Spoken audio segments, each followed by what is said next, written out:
स्वयं का हमारा जो कल्चर है, जो संस्कृति है, वो इतनी ऊंची है कि सहज में आने के बाद आप धीरे धीरे समझ लेंगे कि ऐसी संस्कृति है ये कि जिसमें सिवाय मनुष्य परमात्मा की ओर उठे और इस योग में बढ़े और कुछ हो ही नहीं सकता। ये नहीं है कि कोई आप चीज छोड़िए और जंगल में जाकर बैठिए कि संन्यास लीजिए या भूखे मरिए।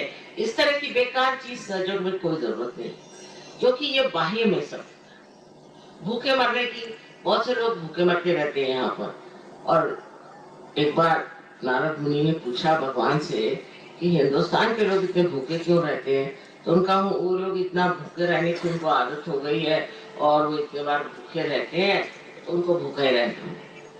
तो ये जो है उपवास तपास आदि आदि तपस्या करने का जो गुण है वो हो गया, वो समय बीत गया, उसकी अब जरूरत नहीं। अब जैसे कि आप एक सीढ़ी से चढ़ के दालान में पहुंचे हैं तो आइए तशरीफ लाइए, अंदर बैठिए, बजाय इसके कि आप सीढ़ी पे अटक के बैठे हुए आप ऊपर चढ़ना ही नहीं चाहते। इसी प्रकार एक तरह से ये भी समझ लेना चाहिए कि ये समय आ गया, विशेष समय, इसको तो मैं कहती वसंत ऋतु आ गई, ब्लॉसम टाइम आ गया। और इस समय में हजारों लोग पार होने वाले हैं, हजारों क्या करोड़ों के ये लोग पार होने वाले हैं, और जिनको ये मिलना है उनको मिलना ही है, कोई इसे रोक नहीं सकता। इस बात को अगर मैं आपसे कह रही हूँ तो वो इसलिए नहीं कि मैं सोचती हूँ कि ऐसी कोई बड़ी भारी घोषणा है।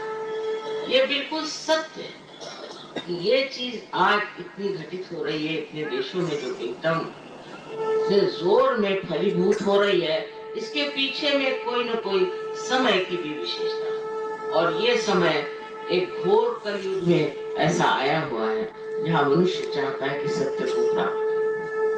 अब सत्य के प्रकाश में क्या क्या हो सकता है?